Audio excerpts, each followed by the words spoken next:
Sales meeting কীভাবে করে run করব? লিড নাই, প্রসপেক্ট নাই, কাস্টমার কোত্থেকে আসবে? আপনি যেই সার্ভিসটা প্রোভাইড করতে চান তাদেরকে আসলে এই পেইন পয়েন্টটা আছে, ওদের প্রবলেমের উপর বেস করে কিন্তু সমাধানটা দিতে হবে। এই পুরো জিনিসটা কিন্তু পুরো একদিনের যদি একটা ওয়ার্কশপ না হয় তাহলে কিন্তু অনেক কম হয়ে যাবে। বিটুবি ব্যবসায় কাস্টমার আনার কথা চিন্তা করলে এক একজনের কিন্তু এক এক টাইপের সমস্যা থাকে। কেউ কেউ বলে, ভাইয়া আমার কোনো লিড নাই, প্রসপেক্ট নাই, কাস্টমার কোত্থেকে আসবে? আবার কিছু কিছু ব্যবসায় লিড আসতেছে, প্রসপেক্ট আসতেছে, ইভেন সেলস মিটিংও হচ্ছে, কিন্তু সেলস মিটিং হওয়ার পরে ডিলটা আর ক্লোজ হচ্ছে না। সো বিটুবি ব্যবসার সেলসের কথা মাথায় রেখে আমরা 3টা ভিডিওর একটা সিরিজ লঞ্চ করি, এটা হচ্ছে সেকেন্ড ভিডিও। আপনি যদি আমাদের এই সিরিজের প্রথম ভিডিওটা না দেখে থাকেন, নিচে লিঙ্ক দেওয়া থাকবে, আপনি লিঙ্কে ক্লিক করলে প্রথম ভিডিওটা দেখে ফেলতে পারবেন। So let's continue. Sales meeting কীভাবে করে রান করব? এটা অ্যাকচুয়ালি প্রিপারেশনটা শুরু হয় সেলস মিটিং হওয়ার আগে। কীভাবে করে? সেলস মিটিংটা কিন্তু আপনার বুক হলো। এখন বুক হওয়ার পর যেটা আপনার অ্যাকচুয়ালি করা উচিত, যাদের সাথে আপনার অ্যাকচুয়ালি সেলস মিটিংটা হবে তাদের নিয়ে প্রপার রিসার্চ করা উচিত। অবভিয়াসলি আপনি লিঙ্কডইনে যেতে পারেন এবং তাদের সম্পর্কে ভালো একটা ধারণা নিয়ে রাখতে পারেন, যাতে করে ওই মিটিংয়ে যখন আপনি আসবেন তখন আপনি ভালো মতো জানেন কে কে মিটিংয়ে আসছে, তাদের ডেজিগনেশন কী, তারা কোন কোন জায়গাতে কোম্পানিতে ভ্যালু অ্যাড করছে, যাতে করে আপনি যখন পার্সন টু পার্সন কথা বলতেছেন আপনি কিন্তু জানেন যে কোন মানুষটা হয়তো বা কী শুনতে চায়। ফর এক্সাম্পল, ওই মিটিংয়ে হয়তো মাল্টিপল মানুষ থাকলো, হয়তো মার্কেটিংয়ে মানুষ থাকলো, হয়তো অ্যাকাউন্টসে মানুষ থাকলো। তো আপনি যখন একটা অ্যাকাউন্টসের মানুষের সাথে কথা বলবেন, ও হয়তো অন্য কোনো কিছু জানতেও যাবে না, ওর জন্য হয়তো সবচেয়ে ইম্পর্টেন্ট জিনিস কি? Budget, right? So I just thought I'd give you an example. আপনার এই রিসার্চের জায়গা থেকে মানুষের রিসার্চ করার পাশাপাশি আপনার কিন্তু কী করতে হবে? কোম্পানি নিয়েও রিসার্চ করতে হবে। কোন কোম্পানির সাথে আপনি কাজ করবেন, তাদের ওভারঅল অবস্থা কী, তারা কী কী সার্ভিস প্রোভাইড করতেছে, আপনি যেই সার্ভিসটা প্রোভাইড করতে চান তাদেরকে আসলে পেইন পয়েন্টটা আছে, অথবা আপনার যদি যে সার্ভিসটা আপনি প্রোভাইড করতে চাচ্ছেন বা যে কোনো প্রোডাক্ট আপনি সেল করতে যাচ্ছেন এই বিটুবি কোম্পানিকে, ওই কোম্পানিতে অনেক প্রবলেম থাকতে পারে, কিন্তু আপনার প্রোডাক্ট বা আপনার সার্ভিসে এক্স্যাক্টলি কোন কোন প্রবলেমের সলিউশন দিচ্ছে সেটা কিন্তু আপনাকে আগে থেকে জেনে রাখতে হবে। অতএব আপনি কিন্তু ডেফিনেটলি মনে রাখবেন, এখন থেকে সেলস মিটিংয়ের আগে 2 টাইপের রিসার্চ কিন্তু অবশ্যই করা উচিত। কাদের সাথে আপনি মিটিং করছেন তাদের সম্পর্কে আপনাকে কিন্তু আগে জানতে হবে, এবং ওই কোম্পানিটার সম্পর্কে কিন্তু অবশ্যই আগে থেকে জানতে হবে। Alright, fantastic. এখন তো আমাদের রিসার্চ হয়ে গেল, এখন আমরা অ্যাকচুয়ালি সেলস মিটিং নিয়ে কথা বলি। সেলস মিটিং শুরু হলো, তো এখন ওভারঅল মিটিংটা কীভাবে চালানো যেতে পারে? বাই দ্য ওয়ে, ফুল ডিটেলসে যাওয়ার আগে এই পুরো জিনিসটা কিন্তু পুরো একদিনের যদি একটা ওয়ার্কশপ না হয় তাহলে কিন্তু অনেক কম হয়ে যাবে। এই ভিডিওটাতে আমি অ্যাটলিস্ট বেসিক ধারণাটা দিতে চাই, যাতে করে এটা একটা চেকলিস্টের মতো করে কাজ করে আপনার জন্য, অ্যান্ড আপনার ওভারঅল মিটিংটা অ্যাটলিস্ট কিছুটা হলেও ভালোভাবে আগায়। Alright, let's continue. প্রথমে আমার যখন সেলস কলটা শুরু হলো, তখন আমাদের যেটা করা উচিত সেটা হচ্ছে যে কাইন্ড অফ স্মল টক শুনতে মনে হয় যে আসলে খুব একটা দরকার নাই, কিন্তু এটা definitely one of the most important things you can do in a sales meeting. Why is that? আপনি যার সাথে কথা বলতেছেন এর সাথে তো এর আগে হয়তো বা কখনো কথা হয়নি, তো এটা তো একটা আননোন মানুষ, ওর সাথে তো আপনার কমফোর্টেবল হতে হবে। অ্যাট দ্য সেম টাইম ওই মানুষটারও তো আপনার সাথে কমফোর্টেবল হতে হবে, right? So that's exactly why you do some small টক।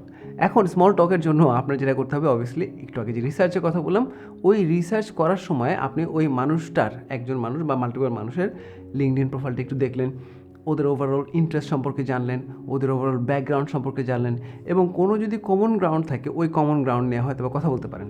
একদম জাস্ট একটা এক্সাম্পল দেওয়ার জন্য এক্সাম্পল দিই। ধরেন আপনি হয়তো ওনাদের ইনস্টাগ্রামে দেখলেন যে ওনাদের মধ্যে একজনকে মাছ ধরে, আপনিও হয়তো মাছ ধরতে পছন্দ করেন, তখন আপনি হয়তো এই টপিকটা আনতে পারেন, এই আমি দেখলাম যে তুমি খুব মাছ ধরতে পছন্দ করো, আমিও কিন্তু আমার এখানে দেখো আমি আমার দেশে এইভাবে করে মাছ ধরতে পারি এবং সবচেয়ে বড় মাছ ধরছে আমি এত বড়। Anyway, just example, right? So এইভাবে কিন্তু স্মল টকটা করা ওভারঅল আমার কাছে মনে হয় সেলস মিটিংটা প্রপারলি যাওয়ার জন্য খুবই ইম্পর্টেন্ট, এবং শুরুতে অল্প কিছুক্ষণ এটা করা যেতেই পারে। 3 থেকে 5 minute is more than good enough for small talk. Alright, small টকের পর আমরা দুটো জিনিস নিয়ে কাস্টমারকে জানাবো। একটা হচ্ছে ওভারঅল পারপাসটা কি এই কলের, আরেকটা হচ্ছে এজেন্ডাটা কি। পারপাসটা কেন জানানো উচিত? মাঝে মধ্যে আমাদের হয়তো বা পুরো কলটা হয়, অনেক কথাবার্তা হয়, অনেক কিছু নিয়ে কথাবার্তা হয়, কিন্তু সেলসের দিকে কথাটা আর আগায়ই না।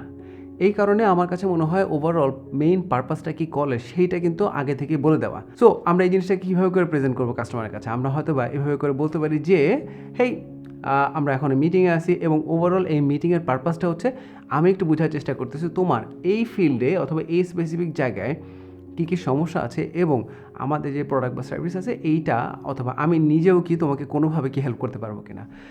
At the end of the call আমি একটু বোঝার চেষ্টা করব কোনো একটা সলিউশন দেওয়া যায় কিনা। Does that sound fair enough? এই টাইপের কিন্তু একটা প্রশ্ন করা যেতেই পারে, যাতে করে ওরা জানে পারপাসটা হচ্ছে ভাই সেল করতে আসছে সে আমার কাছে, এবং লাস্টে আমি বোঝার চেষ্টা করবো যে সেলটা কি হবে কিনা, পারপাস। এরপর এজেন্ডা মানে আমি যেটা বুঝাতে চাচ্ছি সেটা হচ্ছে যে আপনি হয়তো বা বুলেট পয়েন্টে আপনি 2-3টা জিনিস বলে ফেলেন যে দেখো তাহলে আমরা এভাবে করে কভার করি, হাউ অ্যাবাউট দিস। আমি আগে একটু তোমার প্রবলেমটা শোনার চেষ্টা করি এবং আমি কুইকলি 2-3টা প্রশ্ন করি, তারপরে আমি হয়তো বা অ্যান্সার দিলাম যে আমার প্রোডাক্টটা তোমার সমস্যাটা কীভাবে সমাধান করতে পারে, এবং তারপর হয়তো বা প্রাইস নিয়ে ধারণা দিলাম, তারপর হয়তো বা টাইম লাইন নিয়ে ধারণা দিলাম। সো এরকম করে কিন্তু একটা আপনি এজেন্ডা ডেফিনেটলি দিতে পারেন এবং তাকে আবার জিজ্ঞেস করতে পারেন does this sound good, right? ওইটা আপনি কিন্তু অবশ্যই জিজ্ঞেস করতে পারেন, তাহলে অবশ্যই সে কিন্তু বুঝলো যে আচ্ছা এই হচ্ছে এজেন্ডা। তখন হচ্ছে কি হয়, আমি যদি এভাবে বলি, দেখেন আমি বেশ কিছু সেলস মিটিংয়ে ছিলাম যেখানে কাস্টমার কথা বলা শুরু করছে, এ আর থামেই না। ধরেন হাফ অ্যান আওয়ারের মিটিং, সে 20 মিনিট ধরে হচ্ছে ওর প্রবলেম নিয়ে কথা বলে যাচ্ছে, ওর পুরো হচ্ছে কত সালে ব্যবসা সেট আপ করছে, তার কি আছে না, মানে এক্সট্রিম অবস্থা। Maybe that person is just not a good speaker, হতেই পারে। মেবি সে আসলে আপনার টার্গেট কাস্টমার, তার আসলেই টাকা আছে এবং আপনার যে প্রোডাক্ট বা সার্ভিস তাকে আসলে হেল্প করবে। তো আপনি যখন এজেন্ডাটা বলে দিবেন তখন কিন্তু বুঝবে ও আচ্ছা, তার মানে আমি প্রথমে এই প্রবলেম নিয়ে কথা বলবো, তারপর একটু ওনারা সলিউশন নিয়ে কথা বলবে, তারপর হচ্ছে ওভারঅল সব কিছু এক্সপ্লেনেশন হবে, তারপর হয়তো প্রাইস নিয়ে কথা হবে, তারপর বুঝবে জিনিসটা কাজ করবে কি না করবে। এই কারণে কিন্তু একটা এজেন্ডা দিলে ওভারঅল কাস্টমারের একটা ভালো ক্লিয়ারিটি চলে আসে এবং সেলস মিটিংটা আমার মতে খুব ভালোভাবে আগায়। অলরাইট, এখন আমাদের কিন্তু ফুল ফ্লেজেড সেলস মিটিং শুরু হয়ে গেল। এখন কি করা উচিত? ডেফিনেটলি কয়েকটা ওপেন এন্ডেড কোশ্চেন করা উচিত, যাতে করে ওনারা ওনাদের প্রবলেমগুলো ভালো মতো বলতে পারে।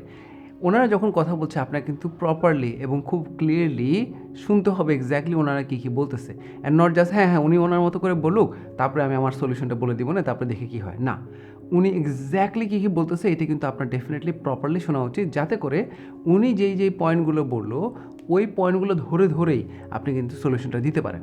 ধরেন আপনার কাস্টমার বললো আমার হচ্ছে ওভারঅল একটা কাজ করতে, এই যে কাজটা আমি করতেছি এই কাজটা করতে হচ্ছে 10 ঘন্টা সময় লাগতেছে, এটা আমার একটা বড় ইস্যু। তারপর হচ্ছে এখানে লাইক ট্রাস্টের ইস্যু হচ্ছে আমার, এরকম কয়েকটা এক্সাম্পল দিল। তো আপনার হয়তো বা প্রোডাক্ট বা সার্ভিস অনেকগুলো সলিউশন দেয় কিন্তু, এবং অনেকগুলো প্রবলেমের সলিউশন দেয়, কিন্তু আপনি যখন সলিউশন নিয়ে কথা বলবেন তখন কিন্তু এই প্রবলেমগুলো নিয়ে এসেই তারপর সলিউশনগুলো দিবেন, যে আচ্ছা তুমি যে বলছিলা এইটা তোমার সমস্যা আছে, আমাদের এই সলিউশন এই যে দেখো, এইভাবে করে কিন্তু সবগুলো তোমার যে সমস্যা আছে এগুলো সমাধান কিন্তু ডেফিনেটলি করে দিতে পারে। এক্স্যাক্টলি এই কারণেই কিন্তু আপনার প্রপারলি শোনা উচিত কাস্টমার কী নিয়ে কমপ্লেন করতেছে। Everybody loves complaining, don't worry, customer definitely complain করতে থাকবে উনি কী সমস্যা ফেস করতেছে। আচ্ছা, সমস্যা তো শুনলাম, এইবার সমস্যাটা শোনার পরে আমাদেরকে যেটা করতে হবে সমাধানটা দিতে হবে। আমি একটু আগে যেটা বললাম সেটা হচ্ছে যে ওদের প্রবলেমের উপর বেস করে কিন্তু সমাধানটা দিতে হবে। নাও এই সমাধানটা যখন আপনি প্রেজেন্ট করবেন খুবই ভালো হয় আপনার যদি কোনো প্রেজেন্টেশন থাকে, আপনার যদি নিজস্ব ওয়েবসাইট থাকে, আপনার যদি ফিজিক্যাল প্রোডাক্ট হয় আপনার ফিজিক্যাল প্রোডাক্টটা তখন দেখাতে পারলেন, আপনার যদি ডিজিটাল প্রোডাক্ট হয় হয়তো আপনি স্ক্রিন শেয়ার করে দেখাতে পারলেন। সো এই সমস্যাটা যখন সমাধানটা আপনি দেখাতে চাচ্ছেন খুবই ভালো হয় এটা যদি প্রেজেন্টেবল হয়, এটা যদি কিছু একটা দেখানো যায়, দ্যাট ওয়ার্কস লাইক ম্যাজিক। এমনি কথা বলা এক জিনিস, অথবা আমি যদি স্ক্রিন শেয়ার করে দেখা যায় এই দেখেন আপনার, ফর এক্সাম্পল আমি একটা ওয়েব ডিজাইন কোম্পানি, তখন আমি যদি স্ক্রিন শেয়ার করে দেখাই এই যে দেখেন আপনার ওয়েবসাইটে এই সমস্যাটা আমরা পেলাম এবং আপনি অলরেডি বলছেন যে এই সমস্যা আছে, এবং এই সমস্যাটার সমাধান কিন্তু আমরা এর আগে করে আসছি, এইসব ক্লায়েন্টের জন্য করে আসছি, এবং এই যে দেখেন প্রমাণ, রাইট? তো আপনি যখন স্ক্রিন শেয়ার করে দেখাবেন, অথবা এগেন আপনি যেভাবে পারেন ডেমো দিয়ে হোক, আপনার স্যাস প্রোডাক্ট হতে পারে, আপনার ফিজিক্যাল প্রোডাক্ট হতে পারে, যেভাবেই হোক আপনি যখন একটা ডেমো দেখাবেন তখন কিন্তু কাস্টমার পুরোপুরি দেখতে পারলো আপনার প্রোডাক্টটা কত অসাধারণ। নিজে বলা হ্যাঁ আমরা জোস, আমরা অসাধারণ, এটা কিন্তু এক জিনিস, আর আসলে প্রমাণসহ দেখানো এটা কিন্তু কমপ্লিটলি ডিফারেন্ট। সো ডেফিনেটলি আমরা সলিউশন প্রোভাইড করব কিসের, ওরা যে প্রবলেমগুলো ফেস করতেছে ওগুলোর, তারপরে বলবো আমরা আর কী হয়তো বা প্রবলেম নিয়ে কাজ করি এবং সমস্যার সমাধান দিই, এবং আমরা চেষ্টা করব ভিজুয়ালি কোনো কিছু দেখানো যাতে করে সলিউশনটা প্রপারলি এক্সপ্লেন করতে পারি। অলরাইট, লাস্ট একটা জিনিস দেখাবো, তারপরে হয়তো বা আমরা কাস্টমারের সাথে কিউএনএ সেশনে চলে যেতে পারি। সেটা হচ্ছে যে সোশ্যাল প্রুফ। সোশ্যাল প্রুফ মানে আপনার যদি কোনো টেস্টিমোনিয়াল থাকে, আপনাকে নিয়ে কেউ কোনো কিছু ভালো বলছে, আপনার প্রোডাক্ট নিয়ে ভালো বলছে, এই সোশ্যাল প্রুফগুলো কিন্তু অসাধারণ লেভেলে কাজ করে, রাইট? সো স্পেসিফিকলি যে ইন্ডাস্ট্রির মানুষের সাথে আপনি কথা বলতেছেন, প্রসপেক্টের সাথে কথা বলতেছেন, যাকে কাস্টমারে কনভার্ট করতে চাচ্ছেন, ওই ইন্ডাস্ট্রিরই যদি কোনো আপনার কাস্টমার থাকে তাহলে সবচেয়ে ভালো হয়। তখন কি হবে, তখন আপনার যার সাথে আপনি কথা বলতেছেন, যে আপনার লিড বা প্রসপেক্ট, সে কিন্তু বুঝতে পারবে, ও আচ্ছা হ্যাঁ, এই কোম্পানিটা আমার মতো কারোর সাথে কাজ করছে এবং আমার মতো কেউ একজন ওনাদের সম্পর্কে খুব ভালো কথা বলছে, তো ডেফিনেটলি আমার ওনার কথা আর শোনা উচিত এবং আমার হয়তো বা ওনার প্রোডাক্ট বা সার্ভিসটাকে কনসিডার করা উচিত। অলরাইট, এখন আমাদের যেটা করা উচিত সেটা হচ্ছে কাস্টমারকে জিজ্ঞেস করা, সো আপনার কি মনে হয় আমাদের প্রোডাক্টটা বা সলিউশনটা কি আপনাকে আসলেই হেল্প করতে পারবে কিনা, আপনার কি অন্য কোনো প্রশ্ন আছে কিনা জিজ্ঞেস করতে পারেন, রাইট? তখন ওরা হয়তো বা কমপ্লেন করলো, অবজেকশন দিল, হয়তো বা কিনতে চায় কিন্তু কিছু কিছু জায়গায় কমপ্লেন আছে। যেসব জায়গায় কমপ্লেন আছে ওগুলো আর যাই করি আর না করি, আমার কাছে মনে হয় একটা জিনিস ডেফিনেটলি করা উচিত, সেটা হচ্ছে কনফিডেন্টলি অ্যান্সার দেওয়া উচিত।